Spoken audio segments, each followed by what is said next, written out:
The Holy Land was conquered by Crusaders. But peace was fragile. Pilgrims came seeking salvation, but many found only death on the roads of Jerusalem. 9 knights took a vow. They pledged poverty, chastity, and obedience. They pledged to live as monks, yet fight as warriors. Their mission, to defend pilgrims, even with their lives. In 1129, the Church sanctified their mission at the Council of Troyes. Their rule, written by Bernard of Clairvaux, demanded humility, discipline, and devotion. Their symbol, a white mantle for purity, and a red cross for sacrifice. What began as 9 humble knights grew into a brotherhood. They were no longer poor soldiers, but the guardians of the Holy Land. A new force had been born. A force history would never forget. From vows of faith, they became warriors of God. And soon, the Templars would be feared on every battlefield of the Crusades. From 9 knights, they grew into thousands. Priests, sergeants, squires, and knights all bound by faith. The Templars became more than men, they became an army of God. Their castles rose like giants in the desert. Croix de Chevaliers, Acre, saved fortresses of stone and faith.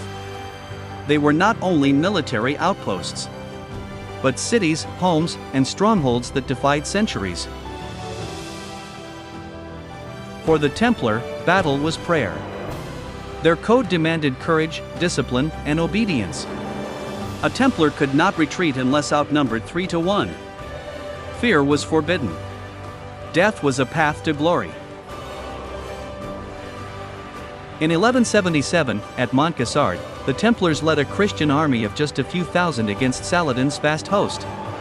Against impossible odds, they triumphed. Their courage became legend, and their enemies learned to fear the Red Cross. But not all battles brought triumph.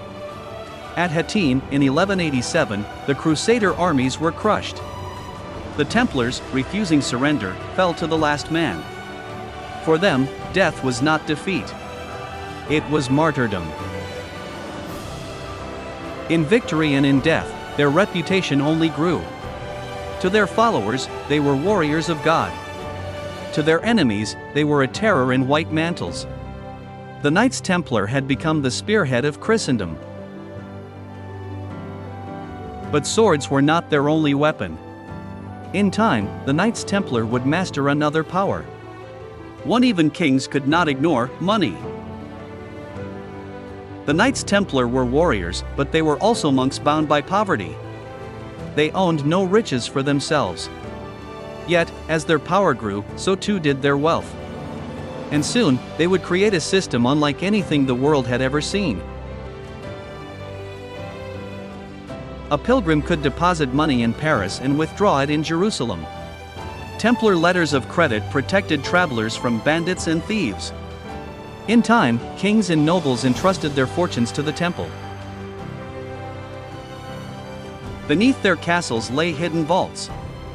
Here they stored not only gold and silver, but holy relics, jewels, and even royal crowns. The Templars became trusted guardians of Europe's greatest treasures. Soon, the Templars were not only guardians of treasure, they were lenders of kings. Monarchs borrowed to fund wars, crusades, and crowns. Backed by the Pope, the Templars answered to no earthly ruler. Their reach was international, their influence immense.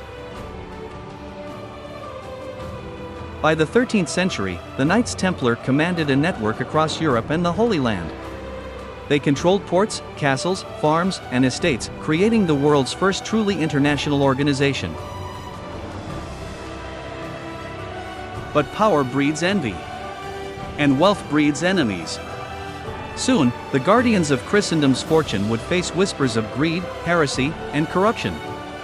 The seeds of their downfall had already been sown. For even the richest order of knights could not escape the tides of war. And in the deserts of the Holy Land, the Templars would face their greatest trials. By the late 13th century, the Crusades had lost their flame. The Holy Land was slipping away. One by one, the strongholds of the Templars fell, until only a few outposts remained. In 1291, the great city of Acre, the last Crusader stronghold, fell to the Mamluks. The Templars fought to the bitter end, but Acre was lost. With it, the Crusader dream of Jerusalem was shattered forever. Defeated in the Holy Land, the Templars returned to Europe. Yet they remained powerful, wealthy landowners, trusted bankers, guardians of secrets. But without their mission in Jerusalem, their purpose was questioned. King Philip IV of France was drowning in debt, much of it owed to the Templars. To pay his wars, he needed their fortune. To secure his crown, he needed their destruction. On Friday the 13th, 1307, Philip struck. Across France, the Templars were seized, accused of heresy, blasphemy, and unspeakable crimes. It was a dawn of betrayal. And the beginning of the end. Under torture, many confessed to sins they never committed. Others refused and perished in silence. The once mighty order was branded as heretics, their vows twisted into lies. On March 18, 1314, Jacques de Molay, the last Grand Master, was burned at the stake. With his death, the order of the Knights Templar was destroyed. But their legend would never die. With their fall came whispers of hidden treasure. Did the Templars carry their riches away in secret convoys? Were sacred relics spirited out of Paris before the arrests? No one knows for certain. But the rumors ignited legends. Some believe the Templars guarded holy relics, the Shroud of Turin, the Ark of the Covenant, even the Holy Grail itself. Whether myth or truth, these relics became part of the Templar legend, forever entwining them with mystery. Across centuries, secret societies claimed descent from the Templars. Freemasons, Rosicrucians, and countless brotherhoods drew inspiration from their symbols, their secrecy, and their fate.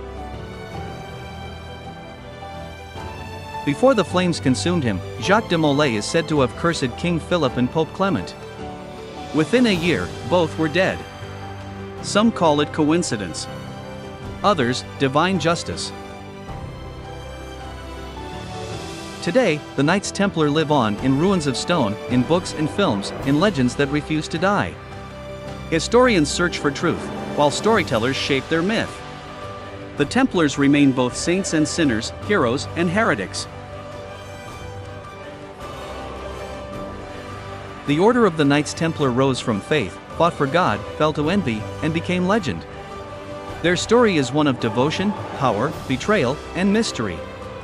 Centuries later, their name still commands awe. For the Templars were never truly lost. They live on in myth, in memory, and perhaps in hidden places yet to be found.